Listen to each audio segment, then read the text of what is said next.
Objective हमेशा जितनी बार board परीक्षा होती है हर बार एक ऑब्जेक्टिव इस फार्मूला से होता है, अनुपात A1/A2, B1/B2 तथा C1/C2 की तुलना।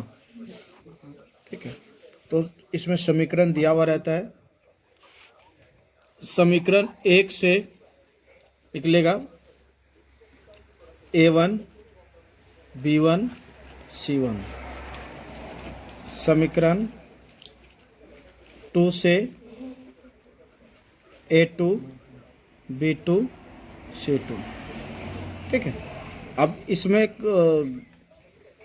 तीन रूल्स होता है बनाने का, तीन रूल्स होता है। नंबर 1 होता है इसका A1/A2 डज नॉट B1/B2।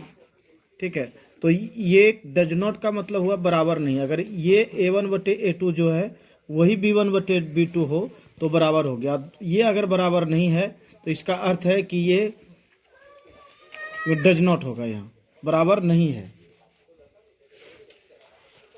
बराबर नहीं है। ठीक है, तो इसका एक होगा, अगर रेखा पूछा जाए ग्राफीय विधि में निरूपण करने के लिए तो प्रतिच्छेदित रेखा होगा, प्रतिच्छेदित रेखा होगा। ठीक है, नंबर 2 में केवल एक हल, केवल एक हल। नंबर 3 में अद्वितीय हल। नंबर 4 में आश्रित। ये 4 फार्मूला इसके फर्स्ट रूल का होता है।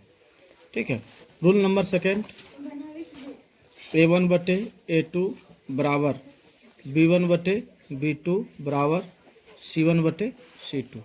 इसका नंबर 1 में जैसे ये रेखा पूछा जाए ग्राफीय विधि में तो इसको प्रतिच्छेदी रेखा कहेंगे और इसको कहेंगे संपाती रेखा, संपाती रेखा। ठीक है, नंबर 2 में हल देखिए, यहाँ केवल एक हल है तो ये होगा अपरिमित रूप से अनेक हल, अपरिमित रूप से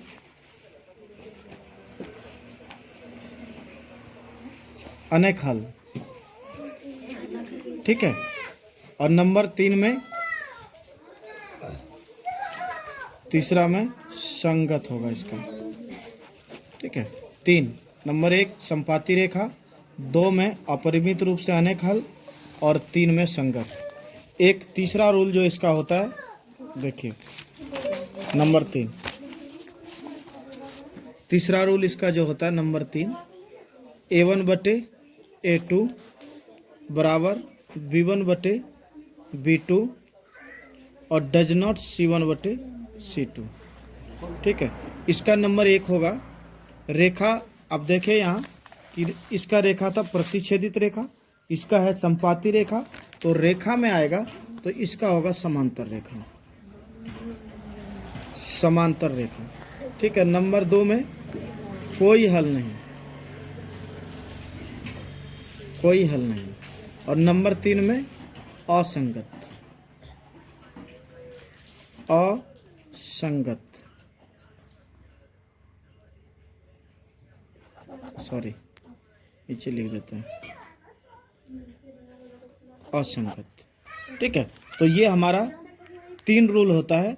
ये तीनों रूल से हमारा ऑब्जेक्टिव में जैसे पूछता है ना कि समांतर रेखा के लिए कौन सा रूल सही है, तो समांतर रेखा में ये फर्स्ट वाला बराबर और सेकेंड वाला डज नॉट होगा, तो ये समांतर रेखा के लिए रूल है। कोई हल नहीं के लिए कौन सा समीकरण है, तो इसके लिए भी ये दिया हुआ रहेगा। असंगत के लिए तो ये ऑब्जेक्टिव में इस प्रकार से पूछा जाता है। ठीक है,